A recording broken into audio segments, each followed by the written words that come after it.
Muy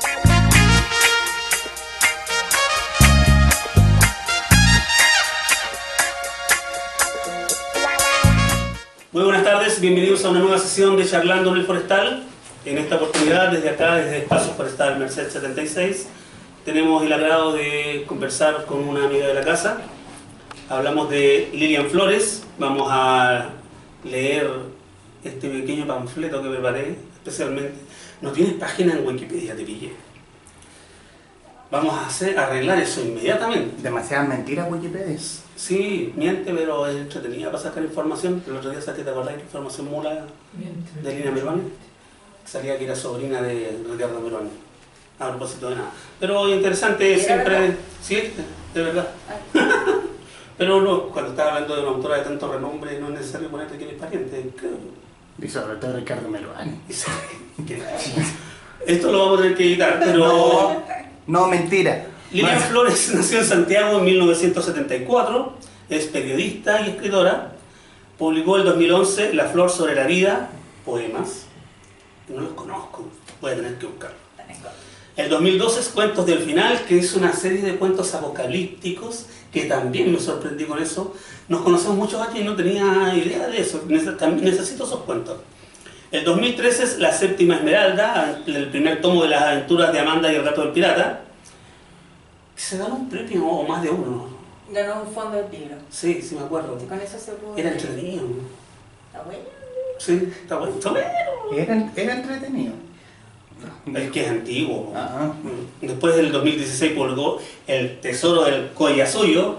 ¿Qué cuesta esa palabra? ¿No encontraste una más rebuscada, no? No. Esa es la segunda parte. Y vino una tercera, ¿no? Lo estamos pensando. Ahí sí. Ya está empezando a tomar forma con la idea. Ojo random, ojo, se están perdiendo ahí. Y lo que nos convoca, esto está publicado a fines del año pasado, 2018, Capello, que después de leer todo eso, quedé mal cuando dije que era tu primer libro para adultos, ¿o no? No, está bien, está bien. ¿Los otros igual eran juveniles, los de los cuentos apocalípticos que le llaman? No, en realidad los cuentos del final sí, son como medio adultos, pero como que yo no los considero en el currículum oficial porque no están impresos.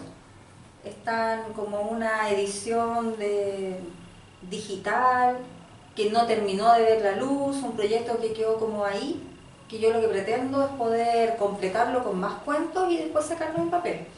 Pero claro, vendría a ser pero son cuentos. Entonces, efectivamente, Capello es primera novela adulta. Y además es primera novela histórica porque si bien las aventuras de Amanda y el gato ocurren muchas cosas en distintos lugares que uno lo asume como algo histórico y que además a ti te provoca un trabajo de investigación, sí, que lo sé, hemos sufrido cuando me piden datos, acá ya es hecho y derecho historia. Claro, porque transcurre principalmente, no todo, pero casi todo transcurre en una época más pasada, que de hecho a mí me costó asumirlo como una novela histórica porque yo siempre como que relacionaba histórico como con personajes históricos. Entonces como acá no tenemos personajes relevantes para el quehacer social, sino que son personajes ficticios inspirados en personas que realmente existían, pero hay gente de la masa, nadie refulgente. Yo no lo asumía como una novela histórica. Y después, a medida que he ido conversando con más gente, es como, no, sí, histórico, porque está en otra época, hay acontecimientos históricos que cruzan el relato de manera tangencial, entonces sí lo es. Ni tan tangencial, o sea, si le sacamos la guerra mundial, la historia casi no funciona. Y la campaña del desierto en Argentina. Claro, es fundamental. Así que no, además que cuando tú entraste a una librería y lo viste en novelas históricas, dijiste, no, voy a tener que decir que esto es una novela histórica. No, tuve que asumirlo porque no lo había visto de ese punto de vista. Como que para mí novela histórica era, no sé, pues la historia novelada de Arturo Prat o de Hernando Higgins, como de personajes que están en la historia. Claro, personajes cumbres que todo el mundo conoce. Pero esto es un trabajo igual duro, sí, más duro incluso que Amanda y el gato. O sea, sí, porque si bien Amanda y su gato requirieron mucho trabajo, mucha investigación, mucha lectura, mucho darle vuelta, podría decirse que fue como un proceso más feliz, porque todo es como más entretenido y está visto desde la perspectiva de gente joven. Entonces, tiene esa mirada como más optimista frente a todo. En cambio acá como que todo es un poco más oscuro, todo es un poco más terrible quizás. Entonces, tiene esa carga y sin mucho más trabajo de investigación. Claro, la diferencia fundamental es que como lo otro es una novela de aventuras, tiene que pasar muchas cosas que sean entretenidas, independiente de que pudieran tener algún tinte dramático. Ese tinte dramático va a pasar muy desapercibido en función de que todo tiene que funcionar como vamos hacia adelante. Claro. Y esto es un trozo de vida, si bien inventada, está basada en hechos reales, y la vida tiene sus grises. Y hartos grises, sobre todo en esa época. ¿Cómo llegaste a que la idea fuera, o sea, que la historia transcurriera en Italia? Que partiera ahí y que volvemos allá en algún momento. ¿Por qué Italia? No encontré en tu antepasado nada que tenga que ver con Italia, que ellos son muy dados a escribir sobre sí mismos. Claro, lo que pasa es que esto está basado en historias que yo escuché de personajes reales que existieron, pero de la vida oculta de ciertas personas. O sea, estamos hablando como de personas que tenían como una segunda familia medio ilegal, por así decirlo, que obviamente no heredaban ni la cultura ni el apellido, pero que para esa familia después es como un ícono o es un hito el que hubo un antepasado que llegó de Italia, que hay sangre italiana que corre por las venas. Y que le pasa a mucha gente como de clase media en general. Si uno empieza como a revisar, son muy comunes los relatos que hablan de que había un abuelo que llegó de no sé dónde, pero que pasó algo y que por eso no tienen el apellido, porque, no sé, circunstancias de la vida. Y en el fondo, después que pensáis un poco, era porque era la familia escondida que tenía el viejo. Sí, Que eso sí, ahí. Cerramos entonces. Entonces, pero esto está inspirado en eso y la idea fue como tratar de reconstruir cómo se llega a eso, cómo llega a existir una familia como clandestina, por así decirlo, de un personaje que llegó de Italia, cuáles son las circunstancias que se dan y por qué. Y empezaron a buscar, para darle vuelta, a ver qué sería como lo más probable. Y dentro de investigar, ¿por qué Italia? Claro, porque ese era el antecedente que existía, que este caballero había venido de Italia y que uno sabe más o menos quién era. Pero empezar a ver ya de dónde pudo haber llegado, si es que no hay, porque no hay datos, pues obviamente la familia no hereda nada, pues, sino, no hay un vínculo ahí legal que los una. Entonces, ¿de dónde venían la mayoría de los italianos que llegaban a Sudamérica en esa época? ¿Cuál era como su realidad y por qué esta gente llegó acá? ¿Por qué no se quedaron en Italia? O sea, ¿cuáles son las razones? Y eso te va como conformando un poco y le da el perfil a este personaje creado que está inspirado en alguien que realmente existió, pero con ciertos elementos nomás que uno manejaba y empezar a construir un personaje así que fuera más o menos, que se sintiera real. Porque la idea de este personaje es alguien que viene y que no se queda. Claro. Que no echa raíces. No es en el fondo, claro. No hay una raigambre para poder seguir hasta acá y podría haber sido mucho más fácil seguir el hilo desde aquí hacia atrás a través de las historias de la familia o de los que pertenecían a la familia. Era mucho más fácil. Claro, no, y en este caso sí existía ese antecedente de que esta persona en la que uno se inspiró, digamos, para crear el personaje, vino, estuvo y después pescó su munición. La descripción de época está muy bien lograda. Humildemente lo digo, ustedes saben que yo leo novelas históricas, siempre leo cosas raras. Leo novelas históricas, leo a John Grisham, leo esa leyenda, no me hago ningún mal a nadie. Y la gente que busca novelas históricas, busca que esto tenga un asidero histórico, pero básicamente entretención. Y encontré que estaba demasiado entretenido. Es que la vida es así, pues, o sea, si uno empieza a pensar y ya piensa en sus personajes que están también inspirados en personas que realmente pudieron haber vivido en esa época, lo que aparece ahí Claro, le pasó a estos personajes ficticios, pero perfectamente le pasó a personas reales. Y todo depende de como de lo que uno tome de los elementos de la vida de cada persona. La vida puede ser como una gran aventura. Hasta las vidas más planas, más simples, tienen sus secretos, tienen sus vericuetos. Entonces la idea también es como mostrar eso, que hasta en una vida muy llana, muy quitada de bulla, pueden haber estos chispazos de emoción que son las que le dan sentido a la existencia al final. Además que tiene el componente que se da mucho, que todos conocemos a alguien que eran agricultores y uno de los hijos se encontró con alguien que le dio una oportunidad, que le llaman ahora, que en realidad es básicamente suerte, no hay mérito ahí. Exacto. Ojo para el Ministerio de Educación, la meritocracia es otra cosa. Y esa persona que le abre esa puerta, él logra colarse y le cambia la vida. Pero eso es aquí en la quebrada del Ají, no hay mucha ciencia. De hecho, eso es lo que se muestra, que esas cosas pasaban aquí, pasaban allá, pasaban en todas partes, porque así se va construyendo la vida. Las personas que tuvieron después, qué sé yo, grandes desarrollos, que fueron grandes empresarios o lo que fueran, no fue porque tuvieran grandes méritos, es como cierta suerte, ciertos elementos, se alinearon los astros, pasó algo y lo aprovecharon. Podrían haberlo dejado pasar y no pasa nada. Y que fueran en esa tienda por algún motivo en particular. ¿Te gusta la moda? No, lo que pasa es que tiene sentido porque justamente uno de los pocos elementos que manejo de esta persona real que existió, en la que uno se basa, tuvo una tienda. Y la tuvo acá, en Santiago. Entonces, lo que yo quería buscar era el sentido, ¿por qué un viejujo que se vino de Italia en algún momento, cómo llega a tener una tienda de sombreros acá? ¿Por qué? ¿Cuál es la relación que esta persona debería tener con la moda, con la ropa, con los objetos de lujo, para que quisiera tener una tienda aquí?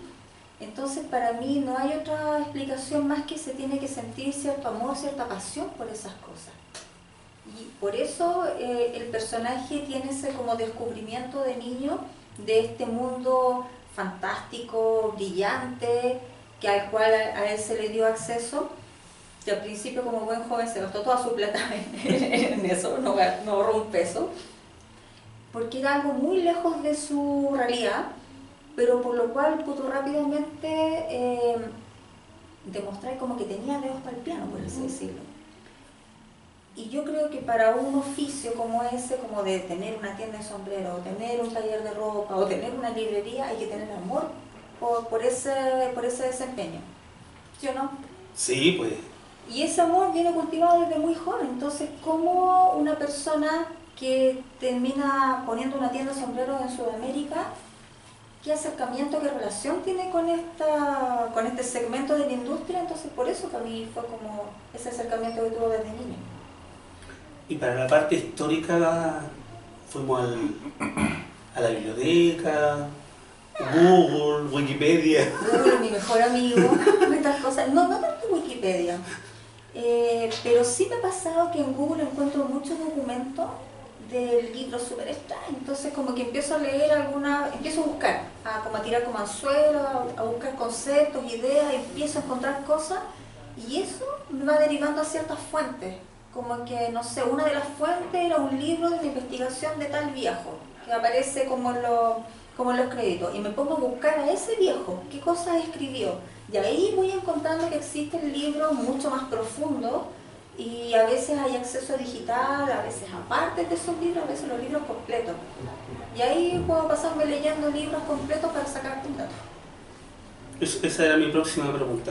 ¿Cuánto hubo que leer para tener estas 200 y algo de páginas? Mira, no sé en cantidad de libros que se habrán leído, en cantidad de páginas, pero fueron 2 años de pega. 2 años. Que tampoco eran 8 horas al día leyendo, pero como un continuo estar investigando todos los días que una cosa te va llevando a la otra, después aparece un dato y uno lo empieza a buscar por otro lado durante 2 años. Primero de armar como la historia y muchas pistas falsas de repente que uno sigue, porque está la idea como general y después hay que darle forma, entonces los mismos acontecimientos históricos son los que te van moldeando. Como ¿Eres de las que haces qué más? Yo sí, soy súper cuadrada. ¿Ya? Pero una vez que tengo toda la historia o la historia general, como que la estoy viendo, la tengo en mi cabeza, me rodea la historia, yo la empiezo a bajar, a tiro líneas, hago gráficos, poco menos, líneas de tiempo, hago perfil de personaje, porque si no, yo no es que sea dispersa, pero tengo muy mala memoria. Entonces necesito... Se ríen acá porque recién me acordaba de unas cosas de chica. Pero no pasé... Memoria selectiva le podemos llamar. Memoria selectiva. O amnesia selectiva. Claro. Claro, pero me pasa que no puedo, o sea, puedo tener como el edificio de la creación en mi cabeza, o sea, yo es como que estuviera inserta en una esfera y la historia está todo alrededor mío. Y cada vez va tomando más colores, más formas, más detalle, más aroma. Pero en el momento que ya lo voy a empezar a escribir, y que hay que tomar decisiones. A veces que personajes quedan fuera, ciertas situaciones quedan fuera porque no son atingentes a lo que va en el libro, entonces ahí tengo que pescarlo y bajarlo. Gráficos, líneas de tiempo, hacer, qué sé yo, esquema, dividir de qué estructura va a tener este libro, cuántos capítulos va a tener, cómo va a ser el desarrollo de la historia, qué va a ir en cada cosa, cuáles son los hitos, eso todo tengo que bajar. No escribo así a medida que va saliendo, no. Ah, no, está el principio y el final ya. Sí, yo cuando hago esa bajada es porque ya sé como toda la línea que va a seguir la historia. Cuáles son los personajes principales, los acontecimientos que van a vivir cada uno y en qué época se va a desarrollar. Y los hitos que van durante el camino. Ahí lo bajo, pero después cuando ya tengo como ese desarrollo, en estos capítulos va a estar esto, aquí va a estar esto, tengo que volver a retomar investigación y ahora ya como más al detalle. Y ahí vuelvo otra vez a leer y otra vez complementando datos. Hasta que ya me pongo a escribir. Pero cuando me pongo a escribir ya tengo claro cómo va a empezar y cómo va a terminar ese capítulo. Lo que pasa es que te quedas pegada porque hay algo muy entretenido. Por ejemplo, yo encuentro muy entretenido el Santiago de esa época. Sí, pues. Podría haber estado leyendo el resto de la vida. El problema está, claro, justamente que a veces me pongo a... Yo ya tengo claro lo que va a pasar y me pongo a buscar ciertos datos porque, no sé, por ejemplo, si estoy hablando de que iban a las tiendas donde una niña se iba a mandar a hacer su vestido novia, por ejemplo. Tuve que investigar qué tiendas habían en esa época, dónde iba la sociedad, dónde estaban ubicadas, cómo se relacionaban esas tiendas unas con otras, y ahí me quedo pegada leyendo el libro entero. Cuando ya encontré el dato que necesitaba, pero está súper entretenido, entonces sigo leyendo. Pero también yo soy cuadra en cuanto a los tiempos. Cuando estoy en el proceso de escritura, yo tengo que empezar en cierta fecha y tengo que terminar en una fecha. No sé, horrible en ese sentido. Es que yo me pongo preso, si no la cuestión estaría eternamente escribiendo y corrigiendo y arreglando, entonces no podría cumplir con el calendario mental que tengo. Y tú dijiste, esto no puede durar más de 2 años y no duró más de 2 años. Claro, no, para mí, de hecho, si yo tenía tomada la fecha para el lanzamiento antes de sentarme a escribir, como 6 meses antes. O sea, me pongo esos plazos medio cabros, no fuera así decirlo, pero para obligarme a mí misma a cumplir. Porque si no, uno puede ser muy indulgente y no, que no sé qué, la cuestión, que no tengo la inspiración, estoy deprimida y ya no puedo escribir. No, tú te sentás a escribir. No vamos a pelear contigo mejor. No. Eso es por interno que no hay que pelear contigo nunca. No, para nada, sí, como cara. Eso lo quieres estructurar. Para esas cosas sí, o sea, el momento de la creación no, para nada, o sea, yo me quedo pegada mirando el infinito y ahí estoy, le doy vuelta, cuando estoy armando un diálogo, puedo estar, no sé, caminando sola en la calle, voy hablando, van hablando mis personajes, hablo, de verdad, me parezco loca. Todo el proceso creativo, ese para mí es súper libre, y no importa, mentalmente desarrollo una línea temporal y a veces nada de eso queda en el libro, después todo se va, pero me gusta disfrutar ese proceso creativo, pero cuando ya está, es como, ya, ahora, la cuadra. ¿Hubo algún hecho de la historia en el que te hayas quedado pegada mientras hacías la investigación? Porque hay varios hitos que son históricos, que son muy interesantes, que pasan en el libro.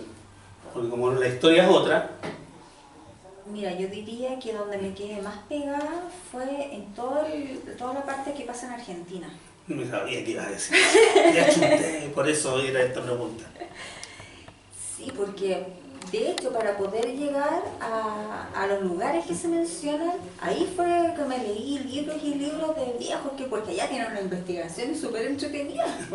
Y estaba todo ahí disponible en Google Docs, un montón de cosas, libros que claro, están en las bibliotecas de allá, pero de repente encontraba extractos y rogaba que no se me cortara el extracto hasta que pudiera encontrar lo que andaba buscando.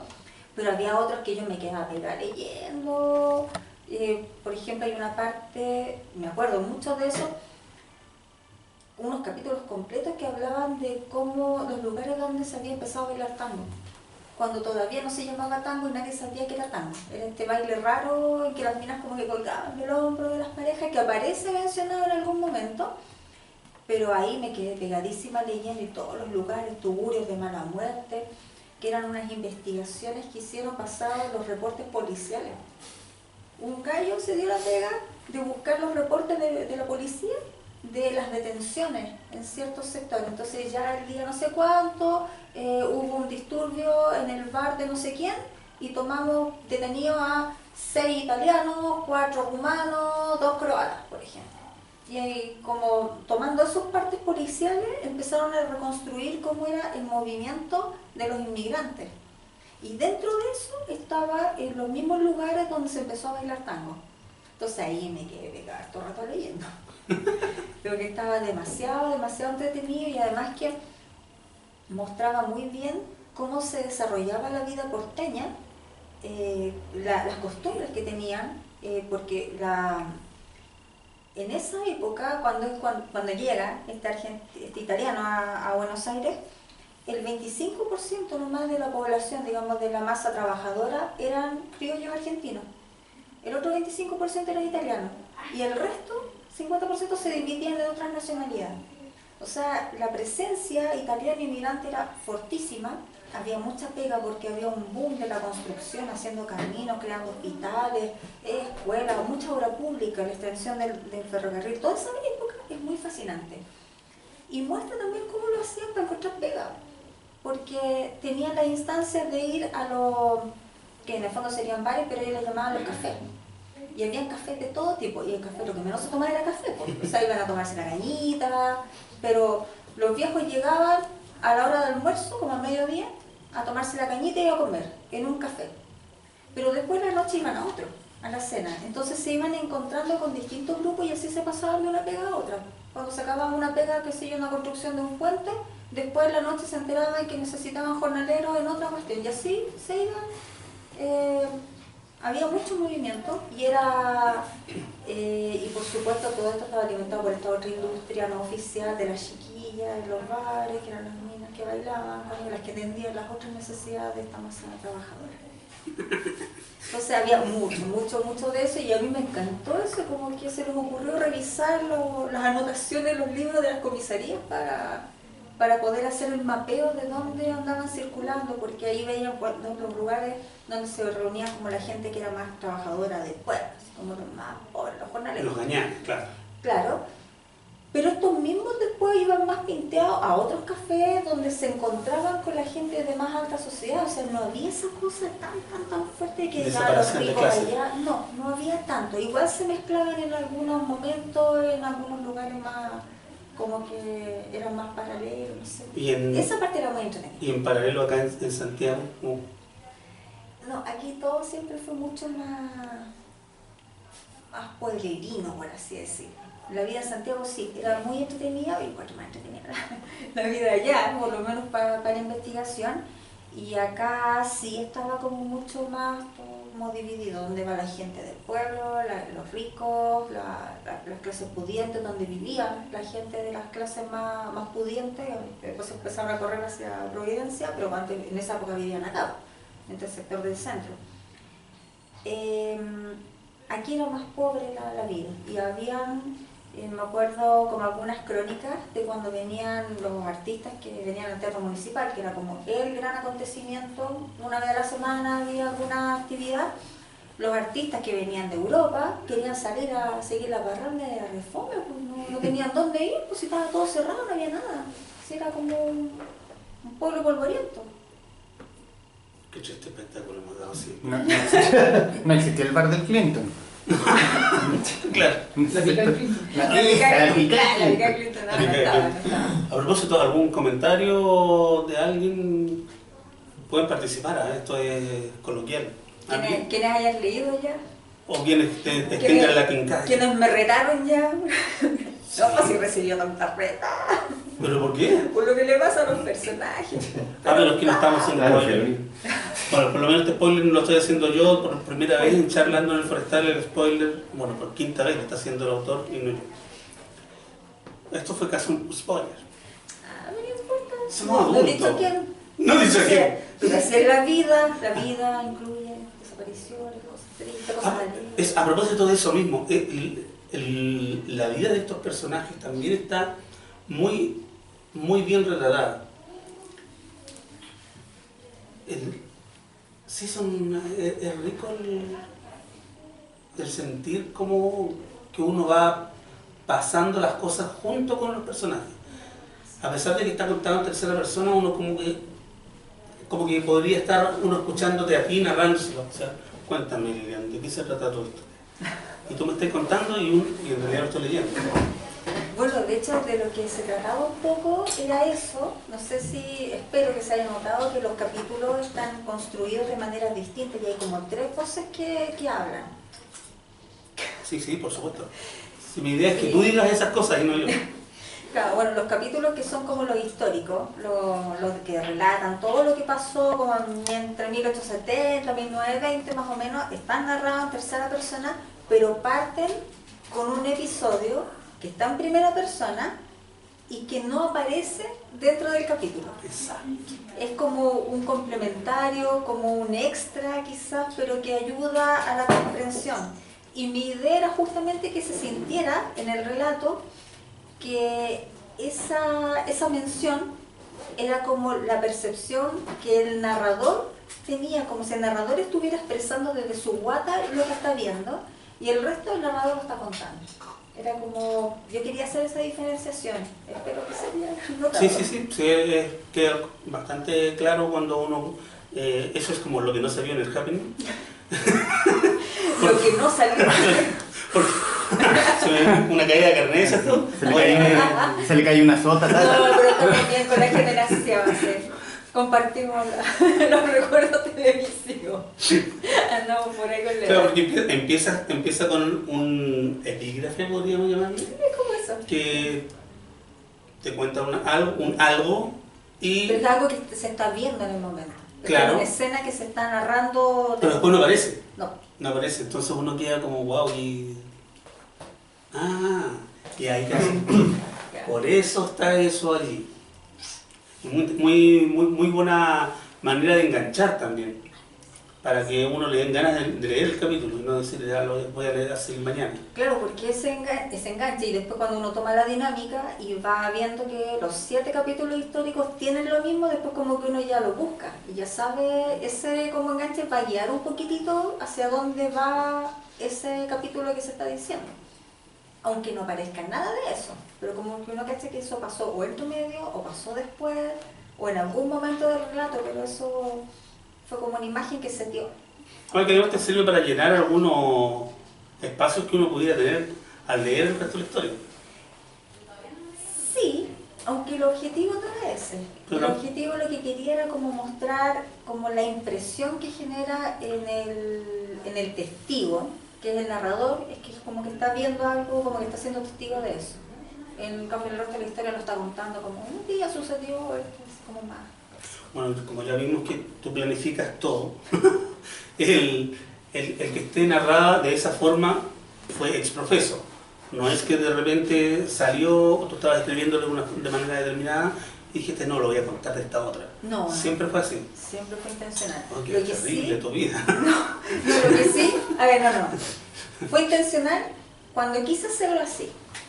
Pero la imagen que se iba a narrar en ese como epígrafe, la decidí en el momento que me senté a escribir. Ves que igual hay cosas que Sí. el azar es más fuerte. El azar es más fuerte. Sí, pues ahí al analizar y pensar este capítulo va a tratar de esto y uno lo visualiza, lo ve como que buscaba yo, que era lo que me generaba como una emoción más profunda, como si yo estuviera viéndolo como si fuera una película, por ejemplo. ¿Qué me generaba así como, como el tiritón, el dolor de guata y como eso, ya, a ver, hagamos eso. Y con eso partía y después seguía escribiendo el resto de capítulos.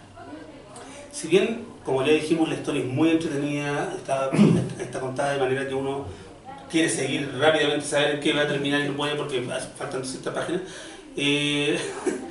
no es menor que uno cuando lo está leyendo son vidas de mierda.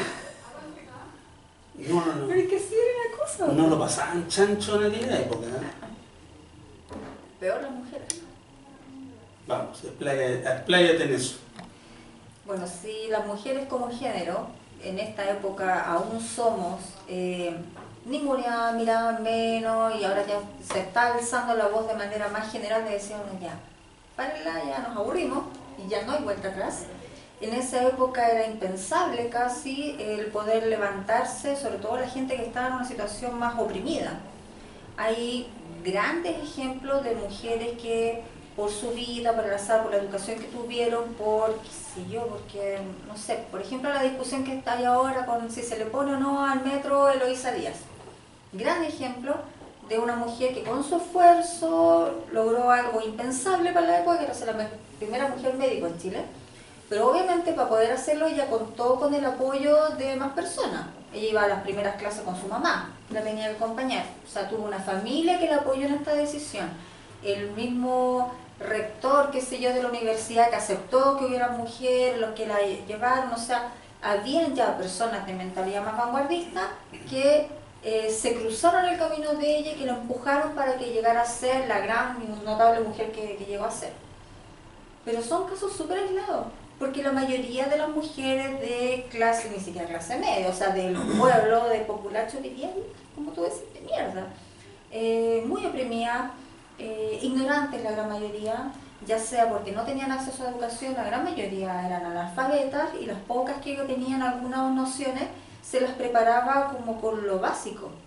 No había una visión de que la mujer tenía que estar preparada para la vida, para poder salir adelante en cualquier circunstancia.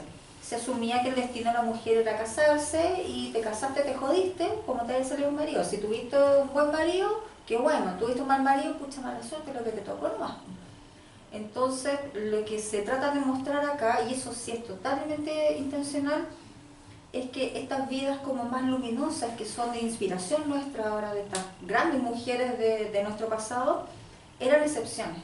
Y la gran mayoría vivió vidas, no sé, no podría decir terribles, pero sí vidas muy, muy sacrificadas, muy tristes en muchos casos, y como sobrevivir como se pudiera, pues.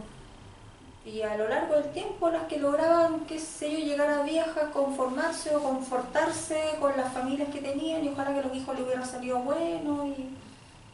Y cuando pasamos del campo a la ciudad, es notable el cambio.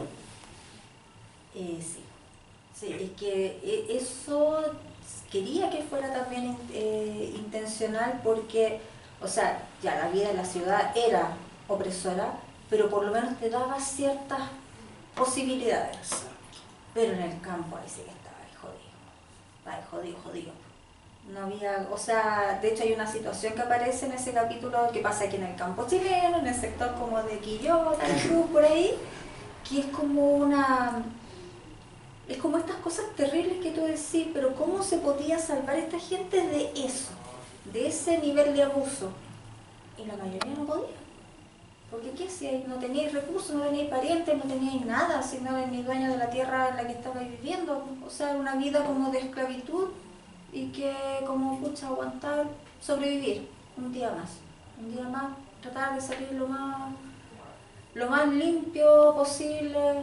Salvar el día. Salvar el día, exactamente. Pero también se nota que no hay a quien reclamarle, o sea, es además del nivel de precariedad por cuestiones sociales, por cuestiones de plata, está el hecho de que están aislados. Sí, pues.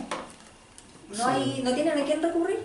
porque incluso la iglesia que aparece, que era como la institución que velaba, cuidaba, porque Que no era se que estaba un produjera poquito más como- cerca, por así decirlo. Claro, que tenía esta vocación de ayudar a los pobres, que estaba ahí en todos los lugares con su mensaje evangelizador. Muchas veces eran los mismos expoliadores, que entonces no tenía y efectivamente las autoridades políticas eran un chiste y no se iban a hacer mala sangre por un par de campesinos medio rebeldes. La autoridad eclesiástica sacaba provecho y salía con los poderosos, entonces al final la gente estaba totalmente abandonada. No sé, era horrible. Y uno piensa, chuta, es como lo que se ve, que se yo en películas y en serio, oye, qué terrible la vida de esta gente, y era terrible para millones y millones de personas. Sí, pues lo bueno de este tipo de novelas que uno lo desconectan un poco de esta cosa actual de ya no tengo agua caliente. No, estos desgraciados, ya me cortaron la luz, y Oye, me avisaron que me descuenten. Me dejaron sin cable 3 horas, ¿cómo es posible? Y 7 páginas de esta cuestión se matan estos desgraciados. Así no solamente no había cable y no había agua caliente, a veces no había agua, derechamente. El agua tenían que ir a sacarla de un río, o sea, ya esas cosas mínimas de supervivencia, pero además esa sensación permanente de estar como en peligro. Sí. Eso para mí es como súper llamativo, que yo lo converso mucho, que por ejemplo aquí qué sé yo, en Europa han tenido tanta guerra que la gente como que tiene mucho más eso, como que la vida es más transitoria y en cualquier momento tú puedes tener tu regia casa, tu vida más o menos cómoda y en cualquier momento tenés que pescar tus monos y mandarte a cambiar porque viene la guerra, viene el ejército y todos tienen que salir. Y sin haberte pensado en eso, y acá no ha sido tan así. Nosotros en nuestro territorio no hemos tenido tantas guerras internamente, pero la gente siempre estaba en riesgo. Siempre estaba a merced de, qué sé yo, el patrón del fondo, que fuera más violento unos que otros, que le bajara el odio con uno de los peonetas y lo agarrara a chicotazo o hasta palo y los mataran, o a la gente que se le quitaba lo poco y nada que tenían. Esa es otra parte que es bien interesante acá. Normalmente las novelas sobre que topan de alguna forma o toman alguna época europea es o de la Segunda Guerra Mundial hacia acá o el periodo entre guerras, pero antes es muy poco común. ¿Te costó mucho encontrar material? ¿No? ¿Hay? No, hay harto. Y si uno empieza a leer, partí con lo básico, yo Wikipedia, empecé con el dato básico, pero de ahí te lleva a otra cosa, y a mí me llamaba mucho la atención porque un día encontraba una información, después volví a buscar, porque quería encontrar el mismo artículo que me había leído, y el mismo, que sé yo, Wikipedia me tiraba para otro lado. Y también con información parecida, pero complementaria con otras cosas. De repente yo tenía que ir almacenando los links, porque después no podía encontrar los mismos, iba encontrando otros y otras cosas. Entonces al final, esa es la gran maravilla de la época nuestra, uno de lo que quiera encontrar, o sea, lo que queráis buscar, lo encontráis. Si te interesa un periodo específico, cómo era la vida en tal parte, qué pasó, se encuentra. Hay que buscar nomás, buscar y sí, hay harta información. Y claro, uno tiene que echar un poquito mano de ciertos recuerdos, de cosas que pasaban en el colegio, porque a uno en el colegio le pasaron así como muy tangencialmente la unificación italiana. Escuela con números. Escuela con números. Te echaste al agua. Sí, porque soy estudiaba Sí. casi pura escuela. Escuelas con números enseñaban esas cosas, hoy día no enseñan ni nada. Entonces como que es una cosa así muy vaga que a uno le habían enseñado, que pasó el conocimiento, porque también pues, a uno le enseñaban esas cosas, pero tampoco había como una aplicación muy práctica de ya, pero qué monos pinta esa historia con nuestra realidad, como para que uno pudiera enlazar para que uno se acuerde, a no ser que te gustara la historia.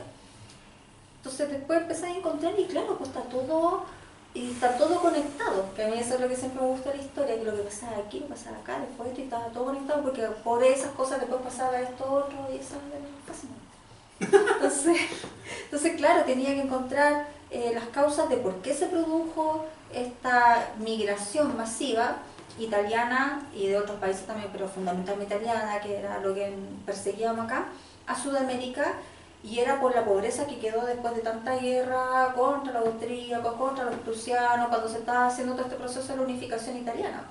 Y claro, que aquí, ay, que el general Garibaldi, que este, que aquí, que allá, pero la pobreza es la que quedó esa gente, la gente de siempre, pues la gente humilde, la que le da el sustento de comida al ejército, estaban totalmente desprotegidos. Entonces los políticos lograban sus grandes objetivos, pero después la gente estaba sobreviviendo a la miseria por décadas.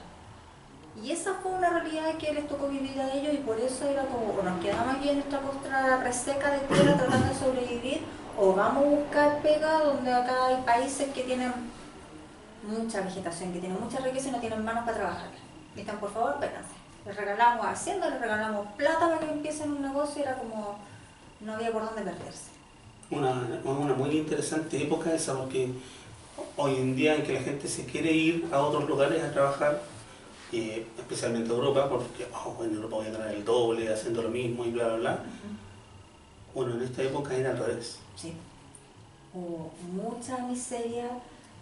De hecho, yo creo que generacionalmente andamos por ahí, pero sí. La historia esta de los monitos de Marco transcurre exactamente en la misma época que se habla acá. Marco, que está basado en Corazón del mundo de Amiches. Claro, en el cuento de los Apeninos a los Andes. Exactamente. Nos estuvieron llorando. Como 2 años, además fue inmensa. Sí, un pobre niño nunca encontraba a su madre. Claro, entonces después al leer el cuento, uno entendía el porqué, y al ver la historia, uno entiende más aún el porqué toda esta gente se venía a Sudamérica, porque se estaban muriendo. Llega literalmente con una mano adelante y otra atrás, como acostumbran decir tanto. Pero sí es verdad, sí. Si eso no es algo inventado, no es un eufemismo para decir, oh, porque yo tengo tantos méritos personales, yo llegué sin nada y lo logré todo, ¿no? De verdad. Y pues estaba muriendo de hambre su tierra. ¿Y qué va a hacer uno ahí? O sea, ese orgullo que existe ahora por el antepasado alemán, el antepasado italiano, eran todos muertos de hambre. Si uno le quiere ver ese punto de vista, claro, y por eso llegaron acá, no porque dijeron, no, quiero vivir una vida nueva, me voy a Sudamérica, dejo todo lo que conozco por vivir una aventura. Mentira. Y está bien, pues es lógico, si la humanidad tiene que sobrevivir. ¿Consultas? Yo tengo una. ¿Cómo fue la construcción psicológica de cada uno de los personajes? ¿Hubo inspiración de cierta persona o de cierta aquí? ¿O como que es un poco de ti, de mí, del señor horrible que está sentado ahí? ¿Cómo fue la construcción? Bueno, de cada personaje yo trataba de hacer como un poco la abstracción y decir, a esta persona le pasaron tales cosas en su vida. Porque el personaje se construyó sobre esa base. Esta persona vivió acá, le pasó esto y esto y esto. ¿Cómo tendría que haber sido esa persona para que cuando le pasaron estas cosas tomó ciertas decisiones que después lo llevaron a los otros puntos? Y ahí empezar como un poquito a extrapolar, a imaginar, porque personas distintas ante las mismas situaciones tomarían decisiones totalmente diferentes. Entonces, yo sé que es una estupidez lo que voy a decir, pero más o menos elegí las fechas o las épocas de nacimiento un poquito pensando en eso. Quien ha leído alguna vez las características de los signos y el horóscopo y todo eso, ve que están encasillados en ciertas como características generales que tiene cada signo. No te vayas a escuchar José Massa. Cuando él Leo... Cuando José Massa me lea, ahí vamos a empezar. O sea, los Aries en el libro también son artistas. No, básicamente son ciertos elementos, pero sí. Elementos como básicos, como por ejemplo decir, no sé, porque todos los signos de agua que son como más emocionales, los de tierra que son un poco más prácticos, cosas como un poquito así. Entonces, eso ayuda a construir un personaje, porque si tú decís, ya, si este personaje nació en tal época, ya imaginemos, ya nace Tauro. ¿Cómo son los Tauros? Tienen ciertas características, ya, escojamos un par de estas para que las tenga y que te cuadra un poco con las decisiones que esta persona... ¿Sí? Te cuadra un poco con las decisiones que esta persona toma, porque por su carácter, porque reaccionan de cierta manera frente, qué sé yo, a la frustración. No sé qué han callado, no se van para adentro, sino que como explotan, no sé qué. Entonces, como que eso ayuda un poquito ya. Y ya que toma esas decisiones, entonces su carácter, vamos elaborándolo un poquito más. Le pasaron estas cosas, tuvo estas influencias, qué sé yo, la madre, yo encuentro que la influencia del padre, de la madre, en la niñez, es como fundamental para moldear el carácter de alguien. Pero el papá es un weón. Claro, pero justamente por esa presencia masculina en su vida, que se ve compensada en cierto modo por la otra presencia masculina, que es la de este caballero Sí, que de lo la compró, tienda. entonces te va moldeando un poco la personalidad de este ser. Y así como que los voy armando un poquito. Y sí, los personajes se basaron en personas que existieron realmente, salvo uno de los personajes principales femeninos que yo no tengo ninguna noción, esa fue totalmente inventada. Pero los que son como los más emblemáticos quizás eran personas que, o inspirados en personas que existieron y que le pasaron esas cosas en su vida. No exactamente todas, pero sí Claro. los grandes hitos. Por algo es una novela histórica y no un libro de historia. Exacto. Es historia ficcionada. Claro. ¿Algo más? Lili, un placer tenerte acá. Muchas gracias. El placer ha sido mío, estaba entretenida. De hecho, se me pasó tan rápido. A mí también.